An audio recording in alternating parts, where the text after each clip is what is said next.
वेश्या का नाच गान हो रहा था, देखने में बड़ी सुंदर थी। अजामिल ने विचार किया थोड़ा सा 2 मिनट के लिए देख लें तो क्या चला जाएगा, स्कूल तो रोज जाते हैं, 5 मिनट लेट हो जाएंगे आज। तो पंडित जी महाराज कुर्ता पगड़ी पहने थे, तिलक लगा था, सुंदर पोथी भी साथ में थी और गणिका का नृत्य देखने लगे। आज 5 मिनट देखा, पाठशाला में लेट पहुंचे तो गुरुजी ने कहा बेटा तू कभी लेट नहीं होता था, आज कार में क्या बन गया जो आज कुछ समय विलंब से आए हो। तो देखिए जब व्यक्ति पाप करता है तो अनेक झूठ का आश्रय लेता है। सत्य बोलेगा तो एक बार बोलेगा, एक बार सत्य बोल दिया से बोल दिया, लेकिन एक झूठ के लिए सत्य बनाने में अनंत झूठ बोलना पड़ता है, फिर भी झूठ झूठ ही रहता है, वो सत्य नहीं हो सकता। अजामिल ने कहा महाराज जी थोड़ा घर में माता जी का स्वास्थ्य ठीक नहीं था, इसलिए महाराज जी आज विलंब हो गया। विद्यार्थी जब वो एप्लीकेशन लिखते हैं यही कारण बना, या तो बुखार आ गया स्वयं को, या घर में माता पिता का स्वास्थ्य ठीक नहीं, इसलिए महाराज हम आपके स्कूल आने में असमर्थ हैं, इसलिए 2 दिन मुक्त किया जाए। तो इन्होंने पिताजी माता जी का बहाना बनाया। दूसरे दिन पुनः गणिका का नृत्य देखा, आज 10 मिनट देखा और ज्यादा समय लगा। करते करते महाराज एक ऐसा समय आया, 8 दिन वह अजामिल बड़ा ज्ञानी था, लेकिन 8 दिन विद्यालय नहीं गया। विद्यालय का पूरा समय उस गणिका के नृत्य में लगा दिया। देखते देखते देखते उसके प्रति इनकी आसक्ति हो गई। 9वां दिन आया तो पंडित जी ने समाचार घर भिजवाया अजामिल के यहाँ, समाचार लेके गए तो आओ अजामिल आता क्यों नहीं है। घर में समाचार मिला, माता पिता ने कहा महाराज मैं तो रोज भेजता हूँ, वो रोज पढ़ने के लिए जाता है, 8 दिन से नहीं गया, देखना पड़ेगा थोड़ा। 8 दिन का अवसर जो इसको हाथ लग गया, माता पिता के बातों का तिरस्कार करने लगा। व्यक्ति जब पाप कर्म करना प्रारंभ करता है तो फिर मां नहीं, माता पिता नहीं देगा, सबका अपमान करना प्रारंभ करता है, क्योंकि वो सत्कर्म में ले जाएंगे, इसको कुकर्म करना है, तो दोनों की बनने वाली नहीं है। संत और दुष्ट एक साथ नहीं रह सकते। अपमान करते करते महाराज एक ऐसा समय आया कि वह ब्राह्मण बड़ा ही दुष्ट प्रकृति का हो गया। दिन भर गणिका के यहाँ नृत्य करता, दर्शन करता, और एक दिन तो ऐसा हुआ जब नृत्य पूरा हो गया, दर्शक चले गए, तो एकांत में जाकर के अजामिल कहने लगा कि देखो देवी जी आप बहुत सुंदर हो और मैंने आपको कई दिनों से देखा है, और यदि आपको बुरा ना लगे तो आप मेरी पत्नी बन जाइए। वैश्या को तो धन चाहिए। उस गणिका ने कहा पंडित जी कोई बात नहीं है, हम आपकी पत्नी बन जाएंगे, लेकिन आपका विवाह तो नहीं हुआ।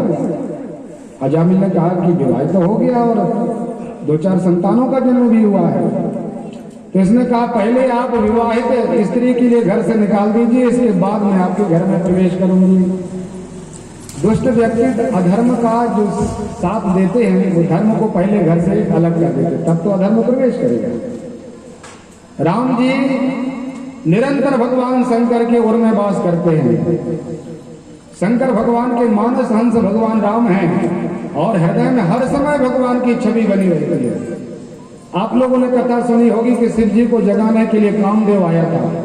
वो कामदेव ने इतना प्रयास किया महाराज कि जो ब्रह्ममय देखने वाले संत थे वो नारियों को काममय देखने लगे। संत आदि मोहित हो गए, और जीव जंतुओं की तो बात को कौन कहे महाराज। पत्थर जड़ जिसके पास कोई जीव नहीं है वो भी काम की बातें करने लगे। ऐसा प्रभाव कामदेव का, और सभी प्रकार के प्रभाव करने के बाद भी भगवान शंकर पर कोई असर नहीं, क्योंकि जहां राम तहां काम नहीं, और जहां काम नहीं राम। राम जी तो पहले भगवान शंकर के उधर में हृदय में विराजे हैं, तो काम का प्रभाव कैसे चल सकता है। अनंत प्रयास करने पर भी कामदेव जब परास्त होने लगा तो राम जी ने विचार किया कि मैं तो बाबा के हृदय में बैठा हूँ, पहले मुझे निकलना पड़ेगा, इसके बाद ही भगवान शंकर के ऊपर कामदेव का प्रभाव होगा। तो भगवान शिव के हृदय से राम जी अनायास ही निकले और भगवान समाधि से बाहर आए कि राम जी कहाँ चले गए। तो राम जी को खोजने के लिए बाबा ने नेत्र खोला, और नेत्र खोलने पर देखा कि ये कामदेव सामने बाण खींच करके बैठा है। तो तुरंत ही काम भयो जल छाड़ा, तत्काल परमात्मा ने कामदेव को नष्ट कर दिया।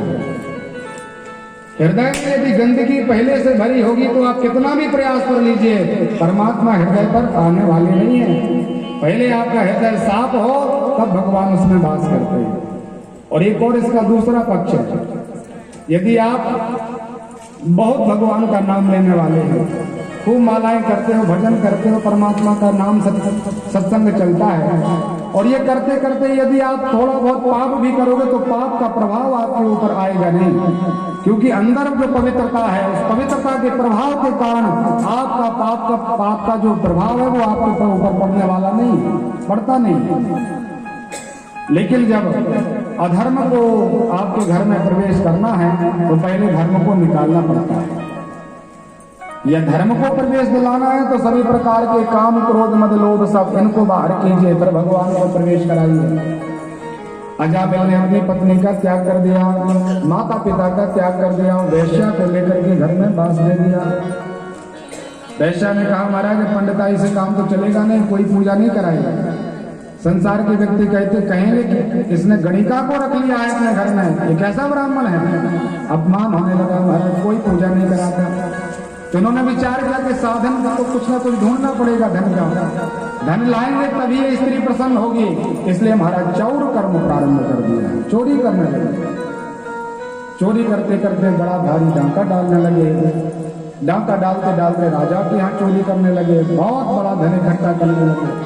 और वही ब्राह्मण, जो ब्राह्मण भगवान का भजन करता था, ब्राह्मण की जय जयकार होती थी, वही ब्राह्मण ने केवल नेत्रों से अधर्म का दर्शन किया और बहुत बड़ा डाकू हो गया। अधर्म का वास या किसी भी पाप का आगमन केवल दो मार्गों से होता है, एक कानों के द्वारा और दूसरा नेत्रों के द्वारा, तीसरा कोई मार्ग ही नहीं है। इसलिए महाराज बहुत सावधानी की आवश्यकता है, क्या देख रहे हैं, क्या देखना चाहिए, और यदि हम ये देख रहे हैं तो इसका परिणाम क्या होगा, पहले ये विचार करना है। हम क्या सुन रहे हैं, सुनने में क्या लाभ है हमारा, और इसके सुनने से क्या परिणाम होगा, ये विचार करना चाहिए। गंदे चलचित्रों का दर्शन या श्रवण करना आपके अंदर अनेक प्रकार के मलिनता का वास हो जाता है। अजामिल का यही हुआ, बड़ा भारी दुर्दांत डकैत हो गया महाराज। एक बार मंत्रणा की कि राजा के यहाँ से चोरी करेंगे, और ऐसी योजना बनाई कि महाराज सफल भी हो गया। सभी प्रकार से धन इकट्ठा किया, बहुत बड़ा धन लेकर के आया। वैश्याओं ने विचार किया कि देखिए पंडित जी, अब राजा के यहाँ से चोरी करने लगे हैं, और यदि एक आध दिन ये फंस जाएंगे तो अपना भी नाम आएगा, क्या किया जाए। तो वैश्याओं ने विचार किया, भगवान को याद किया। कोई भी हो भगवान को जरूर याद करता है। चोर भी जब चोरी करने जाता तो एक बार कहता है, भगवान यदि मैं सफल हो गया तो आपको जरूर एक नारियल चढ़ाऊंगा। पाप करने जा रहा है और नारियल का बोल रहा है। राम राम सब कोई कहे, ठग ठाकुर अरु चोर, लेकिन बिना प्रेम रीजे नहीं नटवर नंद किशोर। बिना प्रेम के परमात्मा प्रसन्न नहीं होते। अजामिल के संस्कार आज फलीभूत हुए, जीवन की जो विद्या थी वो संस्कार का फल मिला। और एक बार 25 ब्राह्मण भगवान का नाम लेते हुए अजामिल की नगरी में आए। एक छोटे से बेटे से पूछा, कहा महाराज जी हम 25 मूर्तियां हैं और बांके बिहारी का दर्शन करने के लिए जा रहे हैं, आप लोग बता दीजिए आपके गांव में अच्छे से संत का घर है, जो संत हो, भगवान का नाम लेता हो, रामायण जिसके घर में रोज होती हो, तो हम लोग रामायण करेंगे, नाम लेंगे, थोड़ा प्रसाद ही पालेंगे, रात्रि विश्राम करेंगे, प्रातः चल देंगे। तो जो वो बालक मिला था वो अजामिल का ही परिकर था, अजामिल का सेवक था। उसने विचार किया पंडित जी लोग बहुत आनंद लेते हैं, चकाचक माल खाते हैं, अच्छे अच्छे वस्त्र पहनते हैं, टीका लगवाते हैं, लिफाफा लेते हैं, इनको कभी दुख होता ही नहीं, कष्ट ही नहीं होता है। कई लोग इसी ईर्षा में रहते हैं। आज पंडित जी लोगों को जब अजामिल की पिटाई घलेगी, जब अजामिल के डंडा पंडित जी लोगों के ऊपर चलेंगे, तब महाराज आनंद आएगा कि भगवान के भजन में क्या आनंद है। फ्री का पाते हैं, ऐसा विचार करके उसने कहा महाराज सीधे चले जाओ, नीम का वृक्ष लगा है और नीम के वृक्ष के सामने जो घर है वो बड़े भारी संत अजामिल का घर है। अब ब्राह्मणों को नहीं पता था कि अजामिल डाकू है कि संत है। और पंडित जी लोग आए, कहा भिक्षा दीजिए। अजामिल की वेश्या गणिका बाहर आई, देखा बड़े सुंदर सुंदर यज्ञोपवीत पहने हुए, कमंडल लिए हुए, ऊर्ध्व पुंड लगाए हुए पंडित जी लोग सामने खड़े हैं। आज अजामिल की उस स्त्री के लिए अपने शरीर से गिलानी हो गई। विचार करने लगी कि देखिए मैं कितनी अधम हूं कि आज हमारे घर में 25 पंडित जी लोग आए हैं, इनके स्वागत के योग्य मेरा शरीर नहीं है। मैं इस योग्य भी नहीं कि इनको कुछ दान दक्षिणा दे सकूं, भोजन बना के खिला सकूं, मेरा शरीर इतना पवित्र नहीं है। ब्राह्मण से कहा महाराज आप गलत जगह पे आ गए हैं, हम लोग तो इस प्रकार के हैं कि आपके प्रणाम करने के भी अधिकारी हैं, आप अन्यत्र महाराज जी चले जाइए, हम आपको कुछ नहीं दे सकते।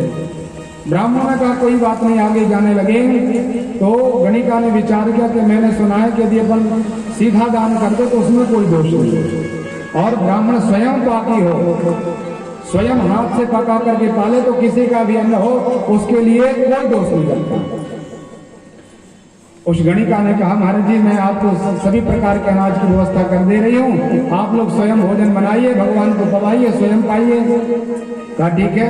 तो उसी नीम के वृक्ष के नीचे पंडित जी लोगों ने आनंद से भोजन तैयार किया, और जब रसोई सिद्ध हो गई तो भगवान को भोजन पवा करके स्वयं पाया और दिव्य भगवान नाम का आश्रय लिया।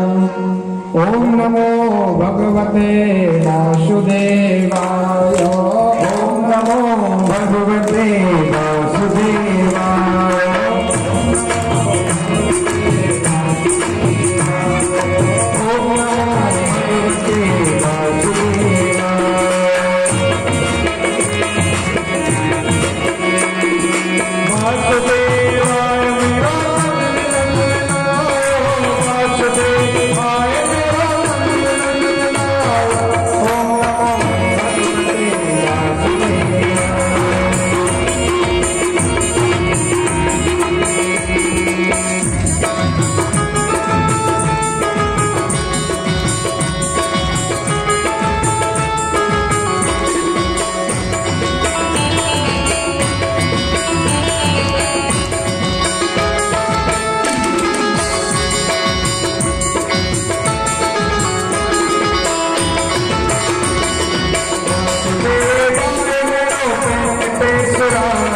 वासुदेव